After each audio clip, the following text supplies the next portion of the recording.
All right, friend, it's good afternoon. It's good to see you, and hey, welcome to Four-Wheel Drive Talk episode 23. Guys, this has been an exciting week. Ford just unleashed the Bronco Raptor, and man, this thing looks really good. Now, we have the scoop on that in today's episode. Also, in today's episode, we're going to have the new look, or take a look at the new Shelby F-150 Raptor, which, as you can imagine, is an absolute beast. And also, Thor and Airstream have also introduced a new travel trailer concept that is self-propelled. Yeah, and I really think this could be the future of overlanding when you look at where the industry is going right now, and you'll see what I'm talking about here in a moment.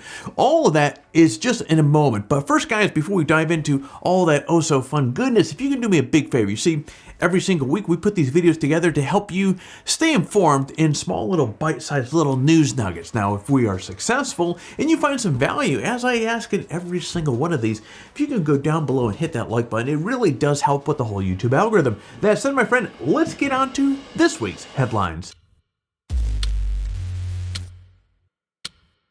Oh, heck yeah. Now, if you've been waiting for the Ford Bronco Raptor, friend, the wait is over. Now, Ford unveiled the new model this week and unveiled what could only be described as one hell of completely badass SUV. Now, the new Bronco Raptor is wide, and when I say wide, this thing is 8.5 inches wider than the normal Bronco. Now, it does have 37-inch tires, huge wheels, hood vents, which absolutely look badass, and under the belly of this thing, you have thick skid plates. Now, underneath the hood, this is where things get a little interesting. You have a twin-turbo 3-liter V6 that's going to apparently put out about 400 horsepower, and that is up from the 315 in the normal Bronco.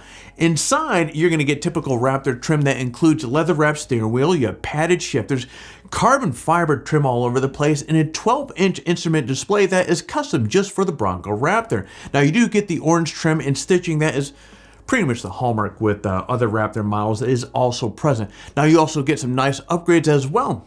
Who doesn't like upgrades? Yay!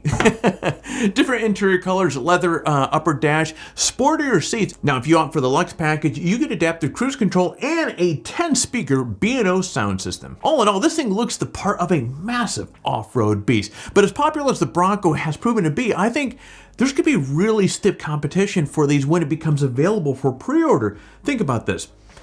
Look at what's taken place in the automotive industry over the last year.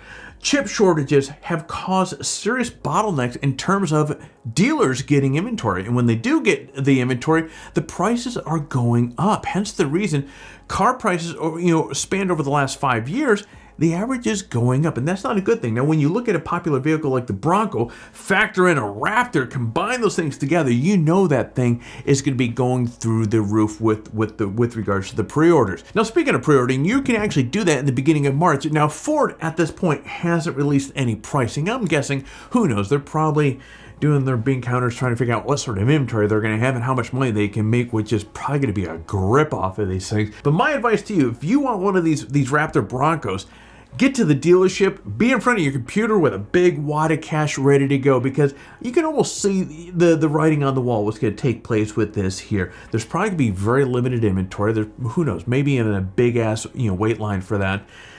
The people that may pick this thing up, or some of these people, probably find these on eBay for a gazillion dollars more than what they actually picked it up for, and people are probably going to pay for it. So save yourself a few bucks if you're interested in one of these things. I would get in line right as soon as these things come available.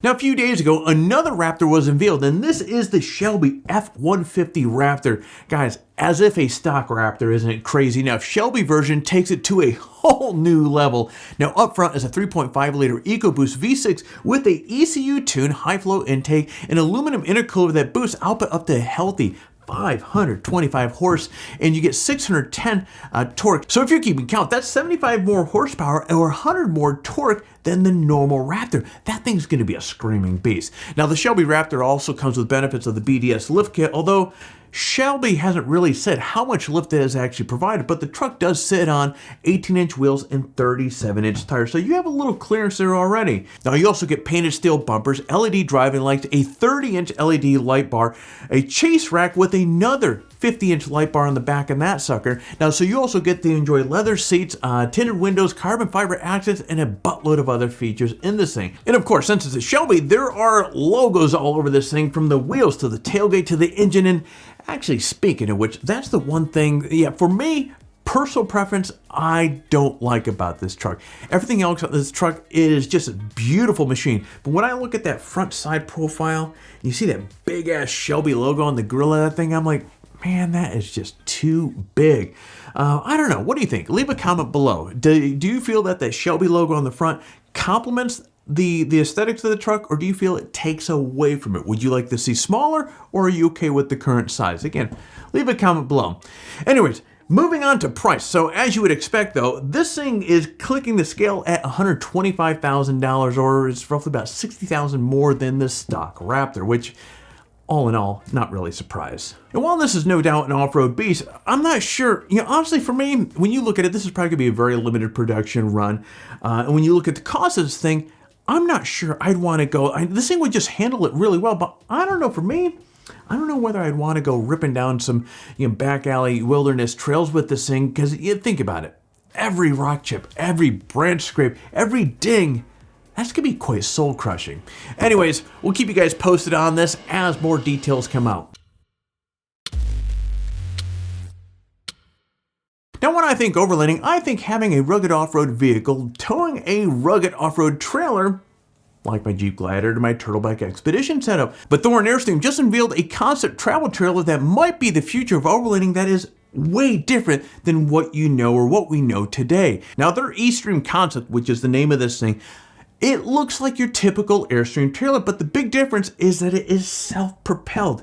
Yeah, you heard right. This trailer has its own powertrain.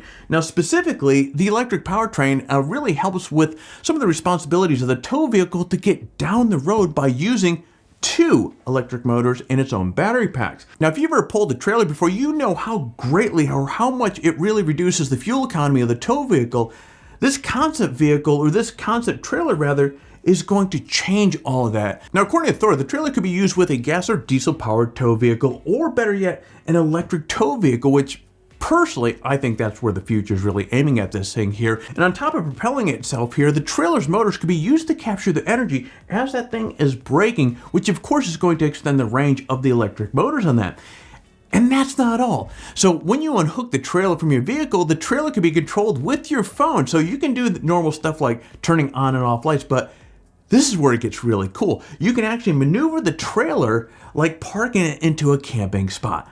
That's cool. Now, before you go running off to Google and trying to find this thing, let's get things back down to earth here. This is just a concept. There's really no guarantee that we'll ever see the light of day with this thing, but it presents some really interesting possibilities of what the future of overlanding might look like. What do you think? Do you see this as something that if it was available and priced right, would you go out there and pick up something like this? Personally, I think anybody that is getting serious into EV, they're going to have to, at one point, unless you have a rooftop tent on the back of your whatever vehicle that you had there, if you're towing a trailer, I think there was a video that was with the Rivian folks, or somebody from Connecticut, I think it was. He towed a vehicle down to Louisiana, and he was having to stop every 100 or 125 miles or something like that to charge up the batteries. He was towing a car. So granted, that's a lot more weight than what we're talking about here, but still, a range, that was 315 down to 100, 125 between charges. That's a bit of a pain in the ass. With a trailer like this, if this sort of technology exists not only with camping trailers, but other trailers and so forth, that's going to really extend the range and allow you to get more of those EV vehicles, which is a good thing. Anyways, guys, let's shift gears and let's discuss our current giveaway. We have 3 prizes available for 3 lucky winners. We have a Gas One propane or butane stove, a Sportner portable camping chair, and of course the $100 Amazon gift card. Now, entering the giveaway is really simple. Step 1, like this video, subscribe to our channel. Step 2, leave a comment below. In fact, the more of our videos that you watch and leave a comment on, the more chance that you have to win. So hell, get watching some other videos and leave some comments. Step 3, register on 4-wheel drive talk and introduce yourself in the forum. Now, if you already registered on the site and introduced yourself during one of the last giveaways, you're still eligible to win. But friend, as I keep saying over and over again, swing on by, say hello. We would love to see you. Now, for complete details on the giveaway, including how to register on 4-wheel drive talk or how to say hello in the forum, check out the description below. Good luck. Well, there you go, guys. 4-wheel drive talk episode 23 is in the bag. As always, it's that time of the video where, friend, I'm going to ask you to do all that YouTube stuff that is oh so valuable to the channel. So if you found some value, if you like this video, hitting that like button down below is going to be greatly appreciated. It really does help us out. And if you're not subscribed to the channel, friend, we have these videos. We have fun all the time. We would love to have you part of the family. And last but not least, so therefore you don't miss a single video that we put out, hit that bell, smash it, kick it, do whatever you need to, because every time we push out a video, you're going to get notified, or that little YouTube bell thing's going to go off and let you know. Anyways, guys, I'm going to be jumping out of my studio here, so you get out there, stay healthy, and find your adventure.